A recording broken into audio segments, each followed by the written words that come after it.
Graham Parsons was the cursed prince of cosmic American music, fusing country with rock's dirty veins. He lived like the tragic hero of a Southern Gothic novel, not just a musician.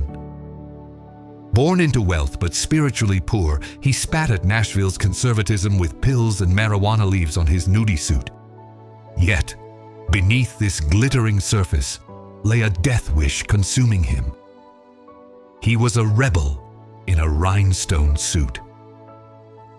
Welcome to Society Mysteries. Born Ingram Cecil Connor III, he was heir to Florida's snivelly citrus empire. But this fortune came at a bloody price. Family history was rife with alcoholism, suicide, and madness. His father, Coon Dog, was a rugby-drafted veteran, but war's ghosts never left him. Graham grew up in luxury mansions with servants, yet the air always smelled of gunpowder. Even as a small child, he could feel the cold breath of approaching disaster right on his neck. At just 12, his father, Coon Dog, took his own life. But the most traumatic detail of this suicide was the horrific gift etched into Graham's memory. Allegedly, before dying, his father sent his son a box containing his own gold teeth. This was a twisted farewell letter, the kind to permanently cripple a child's soul. From that day on, Graham began a strange flirtation with death. His father's ghost sang along every time he touched his guitar strings. His mother, Big Avis, turned to alcohol after her husband's death. She was a tragic, dominant Southern matriarch straight out of a Tennessee Williams play. Graham watched his mother slowly melt away from cirrhosis. When stepfather Bob Parsons entered, Graham took his name, but this new figure couldn't clear the stifling air. Wealth didn't protect them. It accelerated their rot. Graham sought refuge in music, that sinful rock and roll, to escape. He went to Harvard to study theology, but his true god was Elvis Presley. Instead of classes, he used LSD and played guitar. Being a trust fund kid meant money never ran out, fueling his irresponsibility. He formed the International Submarine Band, blending country with hippie culture. Back then, country was only for conservative truckers. Graham, with his long hair and drugs, was preparing to enter this holy temple to break all the rules. Joining the Byrds in 1968, he signed the legendary Sweetheart of the Rodeo album. But when they took the Grand Ole Opry stage in Nashville, he broke the rules. He shocked the conservative audience by singing the song he wanted, not the one promised. This was his declaration of endless war against authority. Graham was a vagrant walking in muddy boots through a world of polished shoes. And this vagrant was about to meet the Rolling Stones. Meeting Keith Richards in London was the turning point. They were musical soulmates and toxic substance brothers. Keith taught Graham the dark art of being a rock star. Graham taught Keith the broken-hearted sorrow of country music. They sat at the piano for hours, writing songs with heroin in their veins and whiskey in their blood. This friendship destroyed Graham's already fragile will. He was now like a truck with no brakes going downhill. When he formed the Flying Burrito Brothers, his famous nudie suit summarized everything. It featured embroidered naked women, marijuana leaves, poppies, and pills. This was the biggest insult to country music's puritanical morality.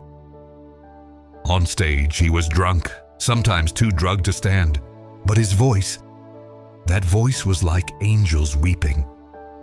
Listeners couldn't help but be mesmerized while watching this public self-destruction unfold live.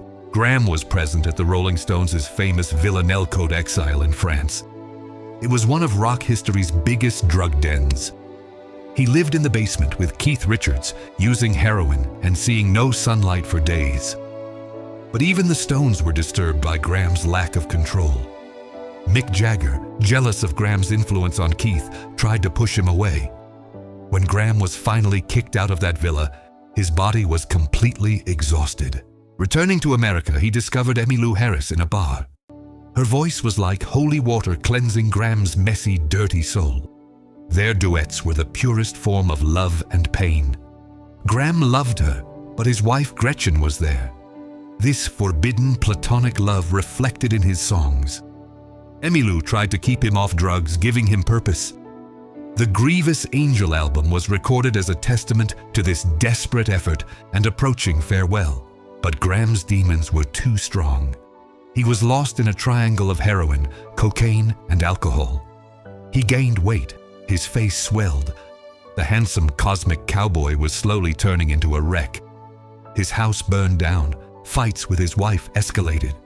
Once found purple from an overdose, friends threw him into an ice-filled tub to revive him. Death was not an end to fear for him, but a lover he slept with every night. Joshua Tree was calling. Joshua Tree National Park was Graham's spiritual sanctuary. The strange rock formations and desert silence gave him peace. He often went there to take LSD and search the sky for UFOs. He had merged with the desert's eerie energy.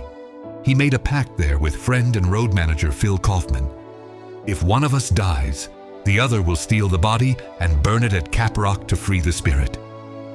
It seemed like a drunken promise, but Phil would keep it. In September 1973, he went to the Joshua Tree Inn for one last rest before touring. He had his lover Margaret Fisher and drugs. They settled into room 8. They drank and hung out in the desert heat all day. By evening, Graham took a bit too much morphine. He had already consumed enough alcohol. His body could no longer withstand this chemical assault. That night, not just a vacation, but the legend's final chapter was written. The angel fell. When he lost consciousness in the room, those present panicked. Allegedly, they tried to revive him using ice rectally, a desperate, dark rescue method of the drug world. He briefly woke, mumbled, "I won't die," then drifted off again. It was too late when taken to the hospital. On September 19, 1973, he said goodbye to life at just 26. Doctors declared the cause as multiple substance toxicity. But the story was certainly not over yet. Stepfather Bob Parsons wanted to bury the body in New Orleans to control Graham's estate, but Phil Kaufman hadn't forgotten the desert promise. Disguised as a mortician, Kaufman went to the cargo section at Los Angeles Airport. With fake papers and drunken courage, he tricked the officials transporting Graham Parsons' coffin. They loaded the casket into a beat-up hearse. This was the greatest corpse theft in rock history, fueled by loyalty. Kaufman and his friend drove toward Joshua Tree with Graham's body in the back. They drank beer and sang Graham's songs along the way. They didn't know what to do if stopped by police, but they had nothing to lose. Inside the coffin, Graham was perhaps going exactly where he wanted for the first time, that cosmic desert. This journey was less a crime and more a loyal friend's final duty, a modern and grotesque version of an ancient ritual. Arriving at Cap Rock, they unloaded the coffin. Kaufman opened the lid, seeing Graham's famous face one last time. Then he poured 5 gallons of gasoline and struck a match. A giant fireball rose into the night sky. Graham Parsons was burning like a Viking funeral under the stars of his beloved desert. The flames were so huge they could be seen from miles away. Kaufman and his friend fled into the darkness as the police approached the scene. When police arrived, they found charred bones and ash inside the coffin. Graham's body wasn't fully burnt, just charred. It was a horrific sight. Kaufman was caught days later. Since stealing a corpse wasn't a crime back then, he only received a $750 fine for stealing the coffin. This fine was the price of the legend. Graham's remaining remains were taken by his family to New Orleans, but everyone believed his soul stayed in that desert. Graham Parsons missed the 27 Club by a year, but his impact rivaled them. The Eagles, Rolling Stones, U2, all walked the dusty road he paved. He stripped the sequins off country and put a black leather rock jacket on it.